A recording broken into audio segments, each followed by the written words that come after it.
So ಅಭ್ಯರ್ಥಿಗಳ ಏಜೆಂಟರ ಸಮ್ಮುಖದಲ್ಲಿ strong room ಅನ್ನು ಓಪನ್ ಮಾಡ್ತಾ ಇದ್ದಾರೆ, ಎಲ್ಲ ತಯಾರಿ ಮಾಡ್ಕೊಳ್ಬೇಕಲ್ಲ. ಸೊ ಚನ್ನಪಟ್ಟಣದಲ್ಲಿ ಚುನಾವಣಾ ಅಧಿಕಾರಿಗಳಿಂದ ಈಗ ಸ್ಟ್ರಾಂಗ್ ರೂಮ್ ಓಪನ್ ಆಗ್ತಾ ಇದೆ. ಜಿಲ್ಲಾಧಿಕಾರಿಗಳಿಂದ ಸ್ಟ್ರಾಂಗ್ ರೂಮ್ ಅನ್ನ ಓಪನ್ ಮಾಡುವಂತಹ ಪ್ರಕ್ರಿಯೆ ಸದ್ಯಕ್ಕಲ್ಲಿ ಸಾಗ್ತಾ ಇದೆ. ಅಭ್ಯರ್ಥಿಗಳ ಏಜೆಂಟರ ಸಮ್ಮುಖದಲ್ಲೇ ಸಾಕಷ್ಟು ಮುಂಜಾಗ್ರತಾ ಕ್ರಮದೊಂದಿಗೆ ಅಲ್ಲಿ ಎಲ್ಲವೂ ಟ್ರಾನ್ಸ್ಪರೆಂಟ್ ಆಗಿ ಆಗ್ತಾ ಇದೆ ಅನ್ನೋ ನಿಟ್ಟಿನಲ್ಲಿ ಸ್ಟ್ರಾಂಗ್ ರೂಮ್ ಅನ್ನ ಓಪನ್ಗೊಳಿಸುವಂತಹ ಪ್ರಕ್ರಿಯೆಗೆ ಬಹುತೇಕ 3 ವಿಧಾನಸಭಾ ಕ್ಷೇತ್ರಗಳಲ್ಲಿ ಎಲ್ಲೆಲ್ಲಿ ಮತ ಎಣಿಕೆ ನಡೆಯುತ್ತಲ್ಲ ಅಲ್ಲೆಲ್ಲವೂ ಕೂಡ ಜಿಲ್ಲಾಧಿಕಾರಿಗಳ ಸಮ್ಮುಖದಲ್ಲೇ ಆಗ್ತಾ ಇದೆ ಮತ್ತು ಚುನಾವಣಾ ಏಜೆಂಟರು ಅಲ್ಲಿ ಪಂಚರ ಸಮಕ್ಷಮ ಅಂತೆಲ್ಲ ಹೇಳ್ತಾರೆ. ಸೊ ಆ ರೀತಿಯಾಗಿ ಅಲ್ಲಿ ಬಾಕ್ಸ್ಗಳನ್ನೆಲ್ಲ ಓಪನ್ ಮಾಡಿ ಆಚೆಗಡೆ ತರುವಂತಹ ಪ್ರಕ್ರಿಯೆಗಳೆಲ್ಲವೂ ಸಾಗ್ತಾ ಇರೋದನ್ನ ನೀವು ನೋಡ್ತಾ ಇದ್ದೀರಾ. ಸೊ 3 ಉಪಚುನಾವಣೆಗೆ ಸಂಬಂಧಪಟ್ಟಂತೆ ಗೆಲುವು ಯಾರಿಗೆ, ವಿಜಯಲಕ್ಷ್ಮಿ ಯಾರಿಗೆ ಒಲಿತಾಳೆ ಅನ್ನುವಂತಹ ಕುತೂಹಲ ಇದೆ. ಎಲ್ಲಕ್ಕೂ ಮುನ್ನುಡಿಯನ್ನ ಬರಿತಾ ಇದೆ ಈ ಎಲ್ಲ ಪ್ರಕ್ರಿಯೆಗಳು. ಸ್ವಲ್ಪ ಹೊತ್ತಲ್ಲಿ ಅಂಚೆ ಮತಗಳ ಎಣಿಕೆ ಕೂಡ ಸ್ಟಾರ್ಟ್ ಆಗುತ್ತೆ.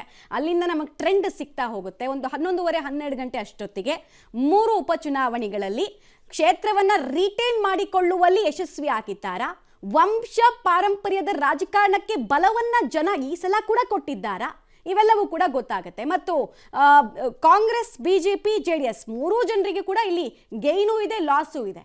ಕಾಂಗ್ರೆಸ್ಗೆ ಹೆಂಗಪ್ಪ ಗೇಯ್ನು ಅಂತ ಹೇಳಿದ್ರೆ ಮಧ್ಯಂತರ ಅಭಿಪ್ರಾಯ, ಎಷ್ಟೆಲ್ಲ ಹಗರಣಗಳ ಆರೋಪ ಬಂದರೂ ಮಧ್ಯಂತರ ಅಭಿಪ್ರಾಯ ಹೀಗಿದೆ ಅಂತ ತೋರಿಸೋದಕ್ಕೆ ಇದು ರಿಸಲ್ಟ್ ಒಂದು ರೀತಿ ರಿಫ್ಲೆಕ್ಷನ್ ಆಗುತ್ತೆ. ಈ ಕಡೆಗೆ ಜೆಡಿಎಸ್ಗೆ ಬಾರ್ಗೇನಿಂಗ್ ಪವರು ರಿಟೇನ್ ಮಾಡ್ಕೊಳ್ಳೋದಕ್ಕೆ ಈ ಚುನಾವಣೆ ಇಂಪಾರ್ಟೆಂಟ್ ಆಗುತ್ತೆ. ಬಿಜೆಪಿಗೂ ಕೂಡ ತನ್ನ ಅಸ್ತಿತ್ವ ಲೋಕಸಭೆ ಚುನಾವಣೆಯ ನಂತರ ಕೂಡ ಹಳೆ ಮೈಸೂರು ಭಾಗದಲ್ಲಿ ಚೆನ್ನಾಗಿದೆ ಅನ್ನೋದನ್ನ ತೋರಿಸ್ಕೊಳ್ಳೋದಕ್ಕೆ ಈ ಚುನಾವಣೆ ಇಂಪಾರ್ಟೆಂಟ್ ಆಗುತ್ತೆ. ರೈಟ್, ಡೀಟೇಲ್ಸ್ ಕೊಡ್ತಾರೆ. ನೇರ ಸಂಪರ್ಕದಲ್ಲಿ ಜಾಯ್ನ್ ಆಗ್ತಾ ಇದ್ದಾರೆ ವಿನಯ್, ಈಗ ಸ್ಟ್ರಾಂಗ್ ರೂಮ್ ಆ ಭಾಗದಲ್ಲಿ ಓಪನ್ ಆಗಿದೆಯಾ? ಮತ ಎಣಿಕೆಗೆ ಕ್ಷಣಗಣನೆ ಶುರುವಾಗ್ತಾ ಇದೆಯಾ? ಡೀಟೇಲ್ಸ್ ಏನೇನು ಸಿಗ್ತಾ ಇದೆ? ಖಂಡಿತ ಮಮತಾ, ಹೀಗಾಗಿ ಜಿಲ್ಲಾಧಿಕಾರಿ ಹಾಗೂ ಚುನಾವಣಾಧಿಕಾರಿಗಳ ನೇತೃತ್ವದಲ್ಲಿ ಇದೀಗ ಸ್ಟ್ರಾಂಗ್ ರೂಮ್ ಓಪನ್ ಆಗಿರುವಂತದ್ದು. ಜಿಲ್ಲಾಧಿಕಾರಿ ಯಶವಂತ್ ವಿ ಗುರುಕರ್, SP ಕಾರ್ತಿಕ್ ರೆಡ್ಡಿ ಹಾಗೂ ಚುನಾವಣಾಧಿಕಾರಿ AC ಬಿನೋಯ್ ರವರ ನೇತೃತ್ವದಲ್ಲಿ ಇದೀಗ ಸ್ಟ್ರಾಂಗ್ ರೂಮ್ ಓಪನ್ ಆಗಿದೆ. ಎರಡೂ ಪಕ್ಷದ ಏಜೆಂಟ್ಗಳ ಸಮ್ಮುಖದಲ್ಲಿ ಸ್ಟ್ರಾಂಗ್ ರೂಮ್ ಅನ್ನ ಓಪನ್ ಮಾಡಲಾಗಿದೆ. ಸದ್ಯ ಸ್ಟ್ರಾಂಗ್ ರೂಮ್ ನಿಂದ ಚುನಾವಣಾ ಸಿಬ್ಬಂದಿಗಳು EVM ಮಿಷನ್ಗಳನ್ನ ಕೊಂಡೊಯ್ಯುವಂತ ಕೆಲಸವನ್ನ ಮಾಡ್ತಿದ್ದಾರೆ. EVM ಮಿಷನ್ಗಳನ್ನ ಸ್ಟ್ರಾಂಗ್ ರೂಮ್ನಿಂದ ಎಣಿಕಾ ಕೇಂದ್ರಕ್ಕೆ ತೆಗೆದುಕೊಂಡು ಹೋಗಲಾಗ್ತಾ ಇದೆ. ಸುಮಾರು 8 ಗಂಟೆ ವೇಳೆಗೆ ಎಣಿಕಾ ಆರಂಭ ಆಗುತ್ತೆ. ಮೊದಲು ಪೋಸ್ಟಲ್ ವೋಟಿಂಗ್ಗಳ ಎಣಿಕೆ ಆರಂಭವಾಗುತ್ತೆ. ಅಂದರೆ ಸುಮಾರು 457ಕ್ಕೂ ಹೆಚ್ಚು ಪೋಸ್ಟಲ್ ವೋಟ್ಗಳು ಈಗಾಗಲೇ ಚಲಾವಣೆಯಾಗಿದೆ. ಮೊದಲು ಪೋಸ್ಟಲ್ ವೋಟ್ಗಳ ಒಂದು ಎಣಿಕಾ ಕಾರ್ಯ ಆಗುತ್ತೆ. ಅದಾದ ನಂತರ EVMಗಳ ಎಣಿಕೆ ಕೂಡ ಆರಂಭ ಆಗುತ್ತೆ. ಈಗಾಗಲೇ ಎಲ್ಲ ರೀತಿಯ ಸಿದ್ಧತೆಗಳನ್ನು ಅಂತಿಮವಾಗಿ ಮಾಡ್ಕೊಂಡಿದ್ದಾರೆ ಚುನಾವಣಾಧಿಕಾರಿಗಳು ಹಾಗೂ ಅಬ್ಸರ್ವರ್ಗಳು. ಎಲ್ಲ ಕೇಂದ್ರದಲ್ಲೂ ಕೂಡ ಅಂದರೆ ಎಲ್ಲ ಕೌಂಟಿಂಗ್ ರೂಮ್ಗಳಲ್ಲೂ ಕೂಡ ವ್ಯವಸ್ಥೆಯನ್ನು ಮಾಡ್ಕೊಂಡಿದ್ದಾರೆ. ಆಯಾ ಟೇಬಲ್ಗಳಲ್ಲಿ ಎಷ್ಟು ಸಿಬ್ಬಂದಿ ಇರಬೇಕು, ಎಷ್ಟು ಏಜೆಂಟ್ಗಳಿರಬೇಕು, ಯಾವ ರೀತಿಯಾಗಿ ಎಣಿಕೆಯನ್ನು ಮಾಡಬೇಕು ಅನ್ನೋದ್ರ ಬಗ್ಗೆ ಕೂಡ ಎಲ್ರಿಗೂ ಕೂಡ ಈಗಾಗಲೇ ತರಬೇತಿಯನ್ನು ನೀಡಲಾಗಿದೆ. ಅದರಂತೆ ಈಗೇನು ಕೌಂಟಿಂಗ್ ಕೂಡ ಇನ್ನೇನು ಕೆಲವೇ ಕ್ಷಣದಲ್ಲಿ ಆರಂಭ ಆಗುತ್ತೆ. ಸದ್ಯ ಎಲ್ಲ ಬೂತ್ಗಳನ್ನು ಆ ಕೌಂಟಿಂಗ್ ರೂಮ್ಗಳಿಗೆ ತೆಗೆದುಕೊಂಡು ಹೋಗುವಂಥ ಕೆಲಸ ಕೂಡ ಆಗ್ತಾ ಇರುವಂಥದ್ದು. ಮಮತಾ, ಧನ್ಯವಾದ ವಿನಯ್ ತಮ್ಮೆಲ್ಲ ಮಾಹಿತಿಗಾಗಿ.